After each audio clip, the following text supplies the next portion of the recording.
Hello friends, स्वागत है आपका फिर से मेरे चैनल ट्रैवलिंग एजे में। तो आज हम एक्सप्लोर करेंगे द्रबुरी तीर्थ धाम, जो कि गुंदियारी विलेज के पास में आया हुआ है। तो चलिए एक्सप्लोर करते हैं, देखते हैं यहाँ पर क्या क्या है। अभी आप देख रहे हैं वो है एक छोटा सा तालाब, जो कि द्रबुरी तीर्थ धाम के पास ही है। इसको कहते हैं राम सरोवर। मांडवी सिटी से द्रबुरी तीर्थ धाम दो रास्ते जाते हैं। एक जाता है रावलपीर टेम्पल होकर, जो कि 7.6 किलोमीटर पड़ता है, और दूसरा जाता है गुंदियारी विलेज होकर, जो करीबन 9 किलोमीटर के आसपास पड़ता है।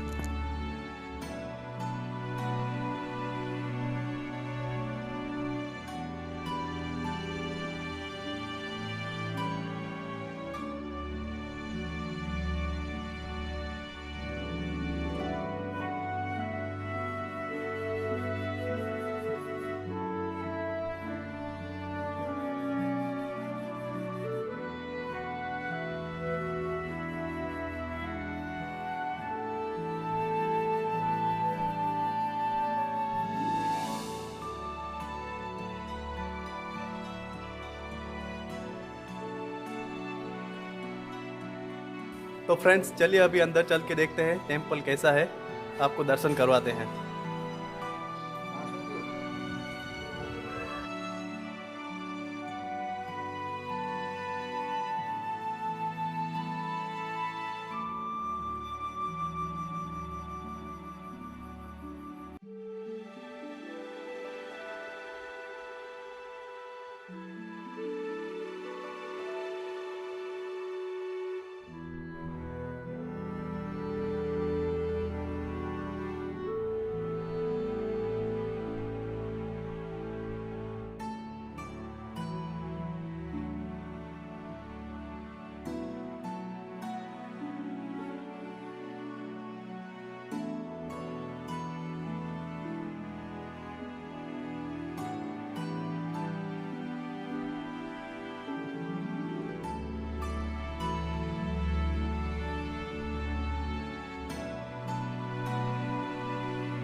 तो फ्रेंड्स, अभी हम यहाँ के जो मेन पंडित जी है उससे बात करते हैं और उसको पूछते हैं कि यहाँ का महत्व क्या है, ये नाम तीर्थधाम द्रबुरी तीर्थधाम कैसे पड़ा, और सब कुछ अलग अलग प्रश्न पूछ के हम उससे जानते हैं।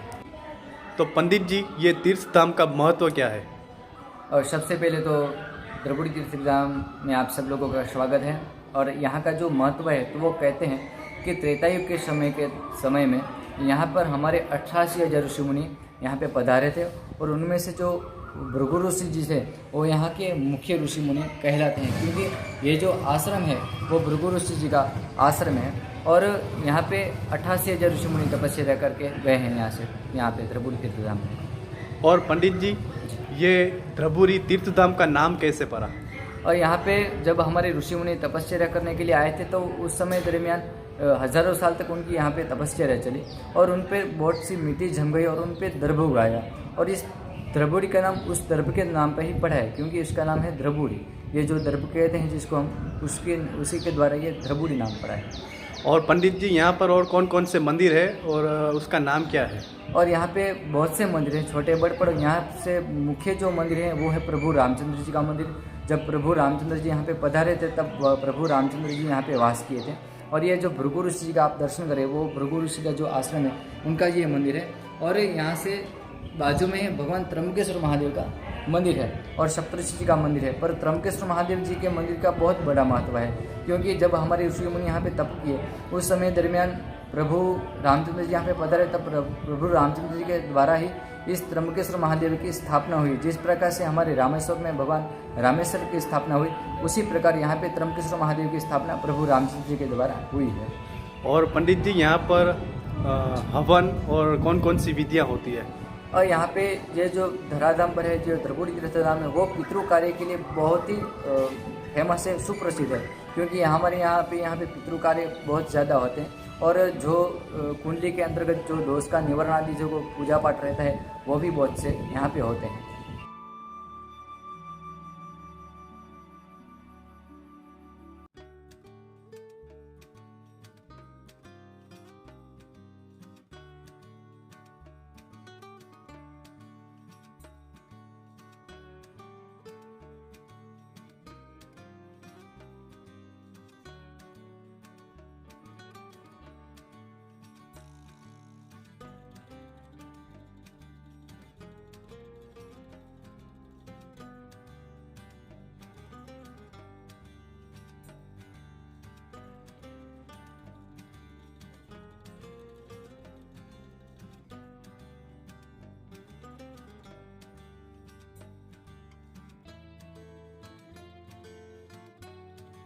अभी आप जिस पीपल के वृक्ष का दर्शन कर रहे हैं, इसका भी इस तीर्थ में बहुत बड़ा महत्व है। कहते हैं कि यहाँ पर जो भी अपने पितृदेव की तृप्ति के लिए यहाँ पर जल अर्पित करता है अपने पूर्वज के निमित्त में, तो उनके पितृदेव की तृप्ति भी होती है।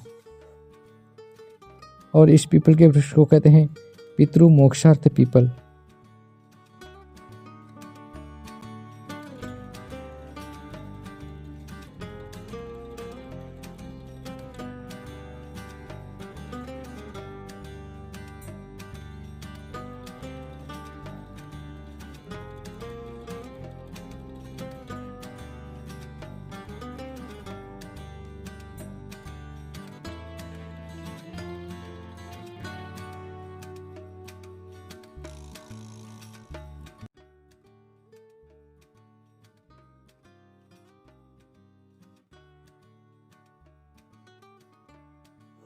आइए दर्शक मित्रों, अभी हम भृगु आश्रम द्रविड़ तीर्थधाम में जो यज्ञशाला हैं उसके हम दर्शन करें। और द्रविड़ तीर्थधाम में पितृ कार्य का यानी कि श्राद्ध क्रिया का भी बहुत बड़ा महत्व कहा गया है, क्योंकि कहते हैं कि यहाँ पर जो भी अपने पितृ देवता के निमित्त में, अपने पूर्वज के निमित्त में जो भी श्राद्ध कर्म करवाते हैं, जो भी श्राद्ध क्रिया करवाते हैं, उस श्राद्ध क्रिया के द्वारा उस जीवात्मा की मुक्ति हो जाती है एवं उस जीवात्मा का मोक्ष भी हो जाता है।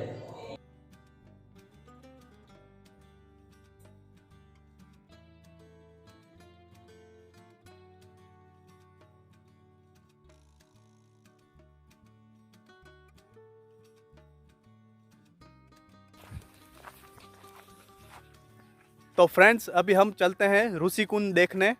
तो ये मेरे पीछे है, ये ऋषि कुंड है और ये है यहाँ पर द्रविड़ तीर्थधाम, उसके पास ही है। तो चलिए अब उधर चलते हैं।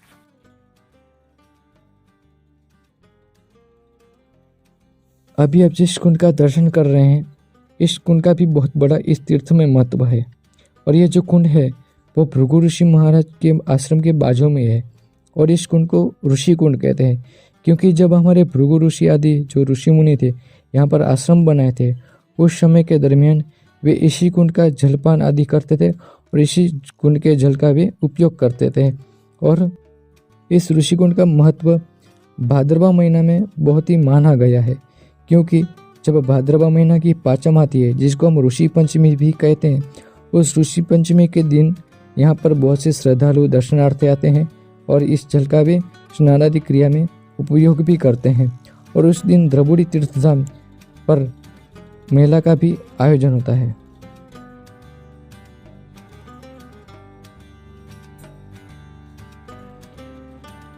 तो फ्रेंड्स, अभी हम हैं मंदिर के भोजनालय के पास। अगर आप चाहे तो यहाँ पर प्रसाद का भी आनंद ले सकते हैं, यहाँ पर ये सुविधा भी उपलब्ध है। तो चलिए अभी हम अंदर से देखते हैं और प्रसाद का आनंद लेते हैं।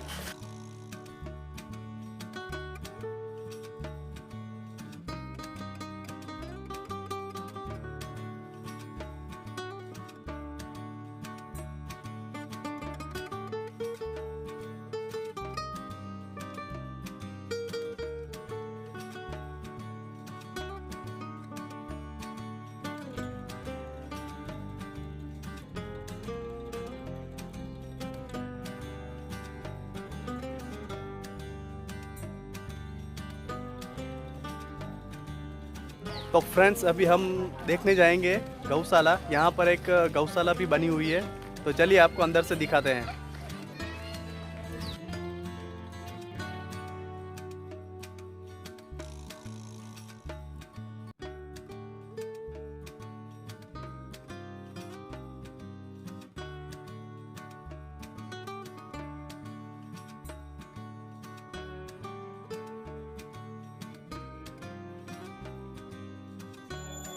भृगु आश्रम द्रविड़ तीर्थधाम में दान का भी बहुत बड़ा महत्व माना जाता है। यहाँ पर जो भी यात्रीगण, जो भी दर्शनार्थी यहाँ पर अपनी धनराशि जो प्रदान करते हैं, उस धनराशि के द्वारा यहाँ पर जीवदया का भी कार्य होता है। जैसे कि गाय को चारा खिलाना, पंछियों को दाना खिलाना एवं कुत्तों को रोटी खिलाना होता है।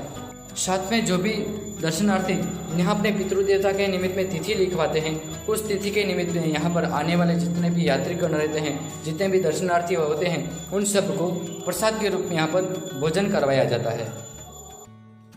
तीर्थ धाम के बाहर का एरिया दिखाता हूँ मैं आपको।